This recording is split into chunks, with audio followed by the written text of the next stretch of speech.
जुलाई महीनो पूर्ण થતાની સાથે જ એટલે કે 30 થી 31 તારીખ બાદ જે સિસ્ટમો બની રહી છે આ સિસ્ટમોની અસર સીધી જ ગુજરાત પર પણ થવા જઈ રહી છે। બંગાળની ખાડી છે એની અંદર જે સિસ્ટમ બનેલી છે, બંગાળની ખાડીની સિસ્ટમ એ સીધી જ ગુજરાત પર પણ અસર કરે તેવી સંભાવના છે। એ સિસ્ટમની અસર અમદાવાદ, ગાંધીનગર, વડોદરા, સુરત, વાપી, વલસાડ, ડાંગ, દમણ અને દાદરાનગર સહિતના જે વિસ્તારો છે ત્યાં પણ એમની અસર જે છે તે જોવા મળી શકે છે। એટલે કે 30 જુલાઈ બાદથી ફરી એકવાર એવી સિસ્ટમો બનશે કે જે ગુજરાતને ફરી એકવાર ધમરોડશે અને જ્યાં જુઓ ત્યાં પાણી જ પાણી આ સિસ્ટમ કરે તેવી પણ વાત મયુરી હાલ સામે આવી રહી છે।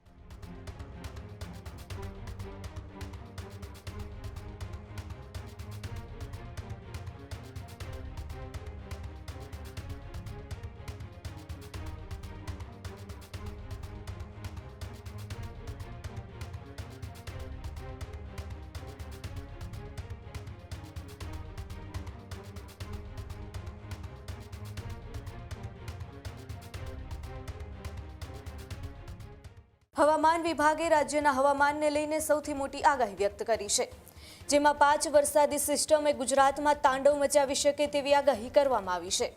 ભારેથી અતિ ભારે વરસાદનો વિનાશક રાઉન્ડ ગુજરાતની અંદર જોવા મળી શકે છે। 30 જુલાઈથી વરસાદી આક્રમણ ગુજરાતમાં શરૂ થશે। અપર એર સર્ક્યુલેશન અને 2 મોન્સૂન ટ્રફ સક્રિય ગુજરાતની અંદર જોવા મળી રહ્યા છે।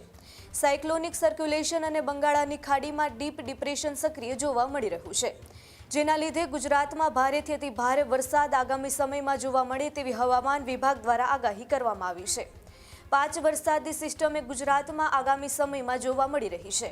આ 5 વરસાદી સિસ્ટમ એ ગુજરાતમાં તાંડવ મચાવી શકે તેવી હવામાન વિભાગ દ્વારા આગાહી વ્યક્ત કરવામાં આવી છે। હવામાન વિભાગે સૌથી મોટી આગાહી વ્યક્ત કરી છે। આપણી સાથે ભાવિક જોડાયા છે। ભાવિક, જે રીતે હવામાન વિભાગ દ્વારા આગાહી વ્યક્ત કરવામાં આવી છે, જેમાં 5 વરસાદી સિસ્ટમની વાત કરવામાં આવી છે, આ 5 વરસાદી સિસ્ટમ મળીને ગુજરાતની અંદર તાંડવ પણ મચાવી શકે તેવી પણ વાત કરવામાં આવી છે, ત્યારે શું છે વધુ માહિતી? ચોક્કસથી જો વાત કરવામાં આવે મયુરી, તો હવામાન વિભાગે ફરી એકવાર ભારેથી અતિભારે વરસાદની આગાહી કરી દીધી છે।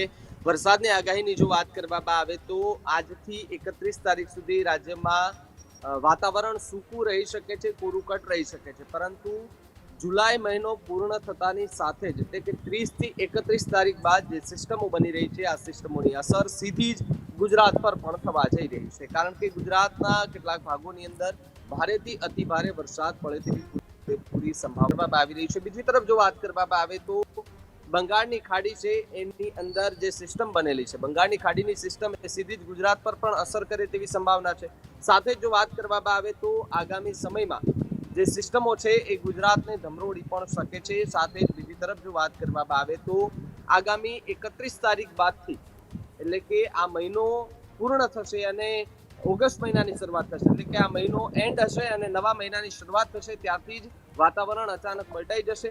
એ સિસ્ટમ જે છે તે ક્યાં ક્યાં અસર થશે જો તેને લઈને વાત કરવામાં આવે તો એ સિસ્ટમની અસર અમદાવાદ, ગાંધીનગર, વડોદરા, સુરત, વાપી, વલસાડ, ડાંગ, દમણ અને દાદરાનગર સહિતના જે વિસ્તારો છે ત્યાં પણ એમની અસર જે છે તે જોવા મળી શકે છે। અને બીજી તરફ જો વાત કરવામાં આવે તો આ સિસ્ટમની અસર ન માત્ર એ દક્ષિણ ગુજરાત અને મધ્ય ગુજરાત પરંતુ સૌરાષ્ટ્રના કેટલાક ભાગોમાં પણ જોવા મળી શકે છે। ત્યારે 5 વરસાદી સિસ્ટમ આગામી સમયમાં ગુજરાતને ધમરોળે તેવી આગાહી જે છે તે હવામાન વિભાગ દ્વારા પણ કરવામાં આવી છે। 30 જુલાઈથી શરૂ થશે વરસાદી આક્રમણ, એટલે કે 30 જુલાઈ બાદથી ફરી એકવાર એવી સિસ્ટમો બનશે કે જે ગુજરાતને ફરી એકવાર ધમરોળશે અને જ્યાં જુઓ ત્યાં પાણી જ પાણી આ સિસ્ટમ કરે તેવી પણ વાત મયુરી હાલ સામે આવી રહી છે। પરંતુ એવું પણ કહેવાય રહ્યું છે કે જો સુપર અલ્નિનો અને અલ્નિનોની અસર થાય છે તો આ સિસ્ટમને નબળી પણ પાડી શકે છે। જે રીતે આજથી 30 તારીખ સુધી ગુજરાતમાં વાતાવરણ એકદમ કોરુકટ રહેવાની સંભાવના છે, પરંતુ 31 તારીખ બાદ જે વાતાવરણમાં પલટો આવશે એ ફરી એકવાર એ જ પ્રકારનો વરસાદ કદાચ તાંડવ મચાવી પણ શકે છે। ત્યારે હવે જોવાનું રહ્યું કે આગામી 30 તારીખ બાદ રાજ્યમાં કયા પ્રકારનું વાતાવરણ સર્જાય છે। મયુરી।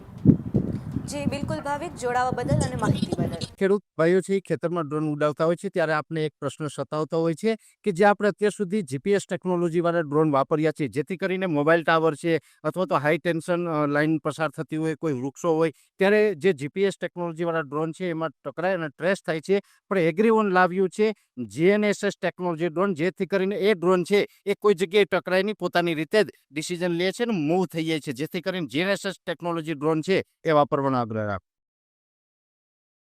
હજુ સુધી તમે અમારી ચેનલને સબસ્ક્રાઇબ નથી કરી તો અત્યારે જ ન્યૂઝરૂમ ગુજરાતને સબસ્ક્રાઇબ કરો, ફેસબુક અને ઇન્સ્ટાગ્રામ પર ફોલો કરો.